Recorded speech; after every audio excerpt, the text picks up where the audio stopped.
Berimba Karebah, mudah-mudahan Anda selalu sehat dan tetap bersemangat. Saatnya Anda menyimak berita Sulawesi Tengah hari ini. Bersama saya, Aurela Gea.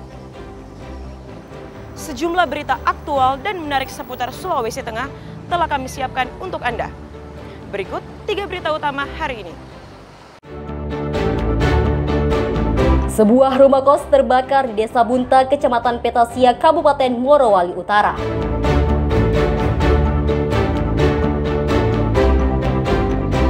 Pemerintah Kota Palu memberikan sanksi kepada warga yang membakar sampah sembarangan.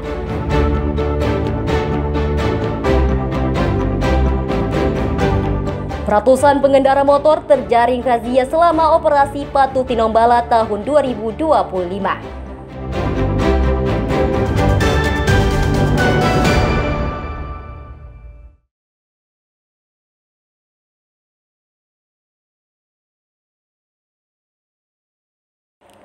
Sebuah rumah kos terbakar di Desa Bunta, Kecamatan Petasia Timur, Kabupaten Morowali Utara, Kamis pagi.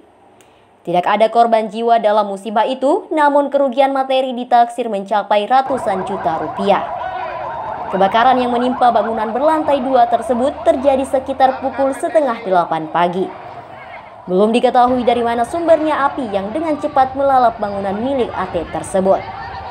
Seluruh bagian dalam bangunan habis terbakar. Peristiwa itu sempat membuat panik warga sekitarnya dan berusaha memadamkan api. Warga juga menghubungi aparat kepolisian dan petugas pemadam kebakaran. Petugas pemadam kebakaran dari Kecamatan Lembo langsung menuju lokasi kebakaran dan berusaha memadamkan api. Upaya pemadaman baru membuahkan hasil 1 jam kemudian. Hampir seluruh bangunan ludes dilahap si jago merah. Hanya sebagian barang berharga pemilik kos yang berhasil diselamatkan. Berhasil memadamkan sekitar jam 9.20. Adapun yang terbakar ada kos-kosan yang dinyatakan mungkin kerugian diperkirakan sekitar 200 juta. Pihak Polres Morowali Utara kini masih menyelidiki penyebab terjadinya musibah tersebut. Tim identifikasi telah diturunkan ke lokasi kebakaran untuk melakukan olah tempat kejadian perkara.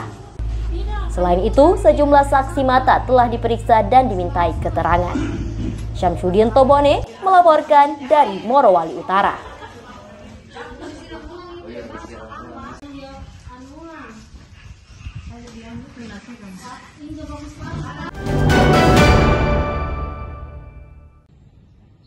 Aktivitas pembakaran sampah di lingkungan permukiman masih marak terjadi di Kota Palu.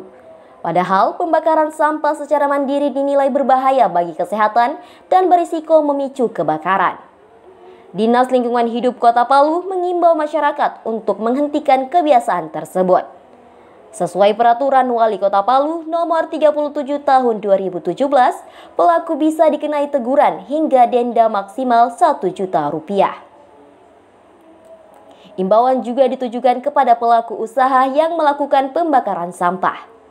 Jika tidak mengindahkan surat teguran, izin usaha mereka bisa terancam dicabut.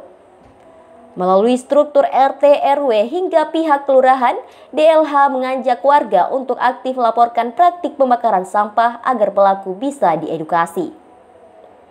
Sebaiknya sampah tersebut diolah lah. Kita pisahkan yang mana organik, yang mana non-organik.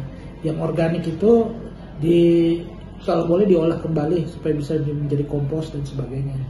Kalau andai kata yang non organik, sekarang kita mendorong di setiap kelurahan itu untuk dibentuk bank sampah, sehingga sampah-sampah plastik atau sampah-sampah yang masih bisa diolah secara 3R itu bisa dimanfaatkan oleh masyarakat secara baik dan bisa menghasilkan nilai ekonomi untuk masyarakat.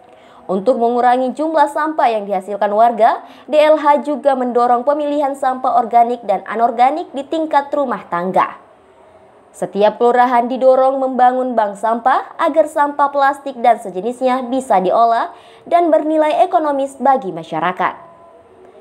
Dinas Lingkungan Hidup menyebutkan sebesar 70% sampah Kota Palu bersifat organik. Sementara itu, pemerintah kota juga sedang menyiapkan transformasi tempat pembuangan akhir menjadi pusat pengelolaan sampah yang modern dan berkelanjutan. Syahrul Cahya melaporkan dari Palu.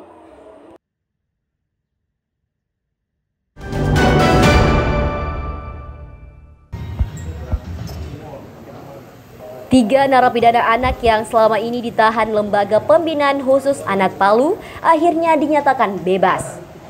Sementara 8 narapidana lainnya mendapatkan pengurangan masa pembinaan. Remisi ini dalam kaitan memperingati Hari Anak Nasional tahun 2025 Rabu kemarin. Wajah sumringah pun terpancar dari mereka setelah bisa menghirup kembali udara bebas. Mereka dijemput orang tuanya dan pamit kepada petugas yang selama ini menjaganya. Sebanyak 1.310 narapidana anak di seluruh Indonesia yang mendapatkan pengurangan masa pembinaan. Keputusan ini sebagai bentuk penghargaan atas perilaku positif dan komitmen narapidana anak selama menjalani hukuman.